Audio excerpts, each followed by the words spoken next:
So guys आज date है 6 अप्रैल and आज बैंक निफ्टी की जगह मैंने स्टॉक्स में ट्रेड किया था क्योंकि वॉलेटिलिटी ऑलरेडी काफ़ी ज़्यादा थी। एंड आज जो हमने लॉस बुक किया है वो 16,773 रुपीज़ का किया है। यहाँ पे हमारी ऑर्डर बुक है। सो यहाँ पे अगर आप देखोगे, इसको मैं रिफ़्रेश कर देता हूँ, टोटल लॉस जो हमने बुक किया है 16,773 का है। तो आइए इस ट्रेड के लॉजिक को समझते हैं एंड उसके बाद थोड़ा सा मार्केट एनालिसिस करेंगे एंड कल कौन से स्टॉक्स हम ट्रेड कर सकते हैं एक बार उस पर भी नज़र मारेंगे। सो गाइज़ जो आज हमने ट्रेड्स ली उसका लॉजिक समझते हैं। तो सबसे पहली जो ट्रेड थी हमारी मारुति की ट्रेड को हम डिस्कस करते हैं। सो मारुति का ये डेली चार्ट यहाँ पे आपके सामने ओपन है एंड अगर आप ये देखोगे, ये जो कैंडल है कल की कैंडल है 5 अप्रैल की, एंड इसमें अगर आप ऑब्ज़र्व करोगे तो एक अच्छी खासी सेलिंग का सिनेरियो आया। सो प्राइस क्या था कि एक स्विंग बनाया, नेक्स्ट स्विंग बनाया, ऊपर जाने की कोशिश करी, बट देन अगेन एक लोअर हाई एंड एक लोअर लो मारने की कोशिश कर रहा था। तो एक अच्छा खासा सेलिंग यहाँ पे हुआ था 5 अप्रैल को। एंड यहाँ पे अगर आप नोटिस करोगे तो एक इम्पॉर्टेंट जोन है जिसको प्राइस बार बार हिट कर रहा है। सो ये जोन आप कंसिडर कर सकते हो, यहाँ से लेके ऑलमोस्ट यहाँ तक। सो प्राइस इसको बार बार टेस्ट कर रहा है। सो यहाँ पे ये टेस्ट हुआ, यहाँ पे टेस्ट हुआ, यहाँ पे टेस्ट हुआ। सो पिछले कुछ दिनों में ये 2-3 बार लेवल ऑलरेडी टेस्ट हो चुका है। सो आई वॉज एक्सपेक्टिंग कि अगर मार्केट सेंटीमेंट थोड़ा सा नेगेटिव रहता है तो अगर मारुति इस लेवल को नीचे क्रॉस करता है तो नेक्स्ट सपोर्ट यहाँ पे एटलीस्ट इस गैप के पास आने वाले टाइम में एक टारगेट मिल सकता है। सो यहाँ पे एक अच्छा खासे मूव की पॉसिबिलिटी थी जिसकी वजह से मारुति को मैंने सेल साइड की वॉच लिस्ट में अपने रखा हुआ था। एंड आज एक गैप अप ओपनिंग भी हुई। So mostly gap up opening में क्या होता है कि अगर एक अच्छा सेलिंग सिनेरियो चल रहा है और आपको एक गैप अप ओपनिंग मिल जाती है, सो सेलर्स को एक अच्छे लेवल पे सेल करने के लिए प्राइस मिल जाता है, तो वहाँ पे फ्रेश सेलर्स आने की पॉसिबिलिटी बढ़ जाती है। सो जैसे ही गैप अप ओपनिंग हुई तो मैंने यहाँ पे अपना सेल की पोजीशन बनाई। एंड अगर इसको थोड़ा सा लोअर टाइम फ्रेम में चलते हैं तो ये पहली कैंडल थी। सो यहाँ से एक अच्छा सेलिंग प्रेशर आया, लेकिन अगर आप निफ्टी भी नोटिस करोगे तो निफ्टी फर्स्ट 5 मिनट में नेगेटिव गया है, उसके बाद नेक्स्ट 15 मिनट्स में ऑलमोस्ट वो यहाँ तक रिकवर कर गया था। सो 20 मिनट्स में नेक्स्ट अगर आप देखोगे तो निफ्टी अपने इस कैंडल को ऑलमोस्ट कवर कर चुका है। पूरा का पूरा जो सेलिंग था वो कवर हो गई थी। तो बहुत ही वॉलेटाइल मार्केट था।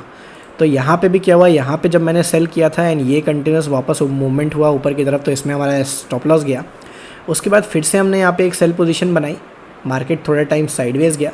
सो यहाँ पे अगर आप देखोगे तो एक साइडवेज मूवमेंट हुआ एंड फिर एक फॉल आना शुरू हुई थी। लेकिन यहाँ पे अराउंड 12 बजे के आसपास थोड़ा सा कन्फ्यूजिंग सिनेरियो लग रहा था मेरे को, मार्केट किस डायरेक्शन में जाएगा समझ नहीं आ रहा था।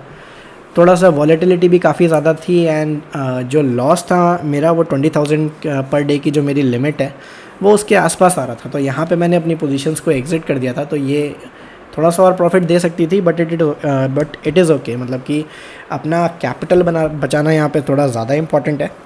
सो इस वजह से मैंने अपनी ट्रेड को यहाँ पे एग्जिट कर दिया था। सेकेंड ट्रेड जो मेरी थी वो डॉक्टर पैथलैब्स की थी। रीज़न ये था कि अगर आप ये डेली चार्ट में देखोगे तो ये कंटिन्यूस एक वन वे मोमेंटम में ऊपर की तरफ जा रहा था।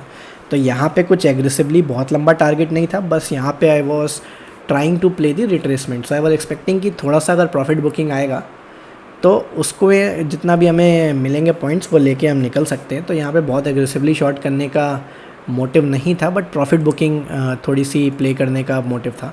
सो अगर आप यहाँ पे भी देखोगे तो फर्स्ट कैंडल ये जो थी 915 की नीचे की तरफ आई, देन अगेन जैसे निफ्टी रिकवर किया था यहाँ पे हमारा स्टॉप लॉस हिट हुआ। फिर से यहाँ पे हमने एक और बार दोबारा सेलिंग पोजीशन बनाई थी, लेकिन फिर मार्केट साइडवेज गया एंड जब ये ऊपर जाना शुरू हुआ तो हमारा सेकंड टाइम इसने स्टॉप लॉस हिट कर दिया। सो यहाँ पे इस ट्रेड से मैं एग्जिट हो चुका था। सो इसमें 2 बार स्टॉप लॉस हिट हुआ, मारुति में एक बार स्टॉप लॉस हिट हुआ था, लेकिन फिर वो पूरा का पूरा रिकवर हो गया जब मारुति नीचे आने लगा वापस। थर्ड ट्रेड जो मैंने ली थी वो भारती एयरटेल में ली थी एंड उसका रीज़न मैं आपको दिखाता हूँ। सो ये डेली चार्ट है भारती एयरटेल का एंड अगर आप नोटिस करोगे भारती एयरटेल ऑलमोस्ट 1 महीने से एक रेंज में फंसा हुआ है। सो ऑलमोस्ट इस रेंज में भारती एयरटेल प्ले कर रहा है एंड आज अगर आप देखोगे तो इस रेंज से बाहर जाने की इसने कोशिश करी थी। सो यहाँ पे रेंज ब्रेकआउट प्ले करने की कोशिश कर रहा था मैं। तो जैसे ही प्राइस इसके ऊपर गया था यहाँ पे मैंने बाय करने की कोशिश करी थी, बट उसके बाद मार्केट थोड़ा वॉलेटाइल था तो वो नीचे आके फिर से इस रेंज में इसने क्लोजिंग दे दिया।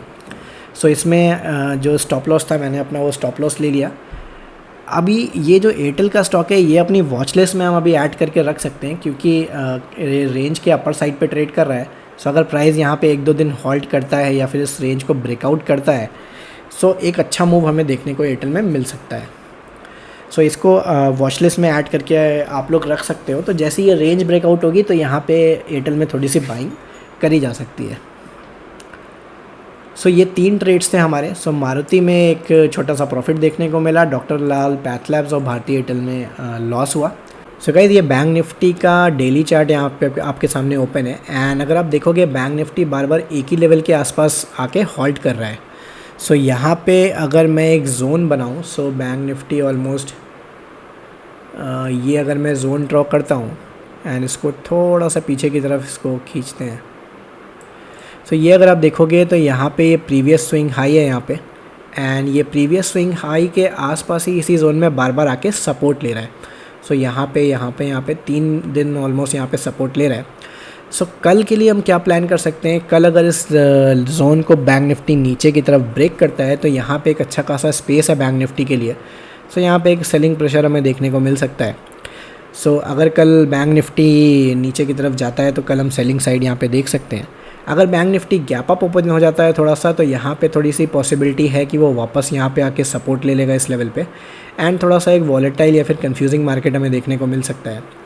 सबसे बेस्ट सिनेरियो क्या होगा, अगर बैंक निफ्टी फ्लैट खुले एंड उसके बाद वो सीधे नीचे की तरफ इस लेवल को ब्रेक कर दे, तब एक बहुत बढ़िया अपॉर्चुनिटी हमें मिल सकती है। अगर bank Nifty gap down open होता है तो एक पॉसिबिलिटी है कि ये सेलिंग कंटिन्यू हो जाएगी या फिर इस लेवल को वो वापस रिटेस्ट करने आ सकता है। सो यहाँ पे अगर वो रिटेस्ट करने आता है तो प्राइस इस लेवल के आसपास किस तरीके से बिहेव करता है वो हमें यहाँ पे देखना पड़ेगा एंड उसके अकॉर्डिंग हम यहाँ पे अपनी ट्रेड लेंगे। कल और परसों दोनों दिन मैं बैंक निफ्टी में ट्रेड करना प्रेफर करूँगा क्योंकि एक्सपायरी अब काफ़ी पास में है। सो ये जो हमने प्लान डिस्कस किया इसी के ऊपर कल हम अपना ट्रेड एग्जीक्यूशन करेंगे। आज का वीडियो आपको कैसा लगा है कमेंट बॉक्स में ज़रूर बताइएगा एंड अगर वीडियो अच्छा लगा है तो प्लीज़ इसे लाइक करिए, चैनल को सब्सक्राइब करिए एंड बेल नोटिफिकेशन आइकन को ज़रूर दबा दीजिएगा। आज के लिए इतना ही फ्रेंड्स, थैंक यू।